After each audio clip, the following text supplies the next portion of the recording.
Well, howdy, and welcome to Conversations with Coyotes. My name is Bravado, I am a coyote, and this is The Conversation. This past weekend, I spent some time over in Wisconsin with some friends, and one of the things we did while we were there was we visited a place called Taliesin. And Taliesin is famous because it was both designed by and occupied by world-famous architect Frank Lloyd Wright. So it was interesting to walk through it, to set foot in a structure that was inhabited by a man who's known for greatness within his industry, and just sort of be surrounded by that aura. And what's interesting about Taliesin is it continues to function as a sort of master's program for new architects.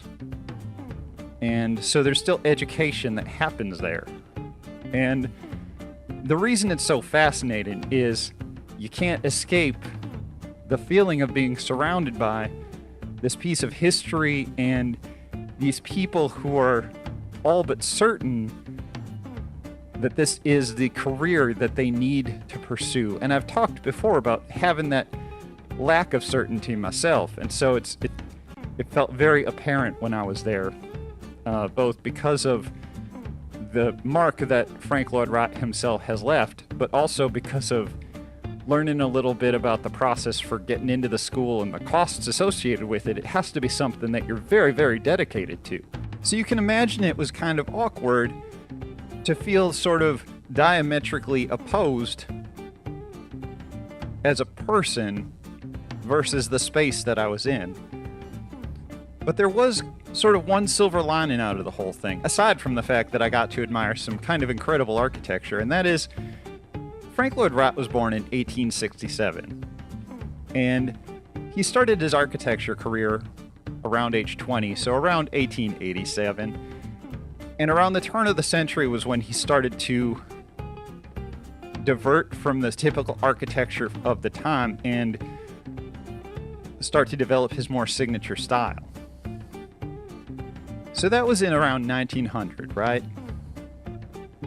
Frank Lloyd Wright did not design Falling Water, which is one of his most famous designs, until 1937, and it wasn't until after that that he became sort of recognized worldwide as the greatness that he is. Which means, if you're keeping up with the math, Frank Lloyd Wright didn't gain this sort of worldwide renown that he now has until he was 70 dang years old. And then he went on to design, I want to say, hundreds more projects between that and the time of his death, which is astounding to me. So I guess the point of all this, and the thing that both I and y'all need to remember, is we got time. I know it feels like it's constantly a race to be the first to do something, and that can feel awfully exhausting, and believe me, I get it. But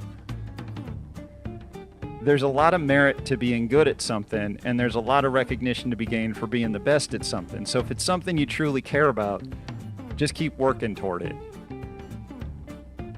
Now that's all I got for this week. I didn't prepare a big, huge thing, and I've got something kind of stewing for next time, so we'll see how that goes.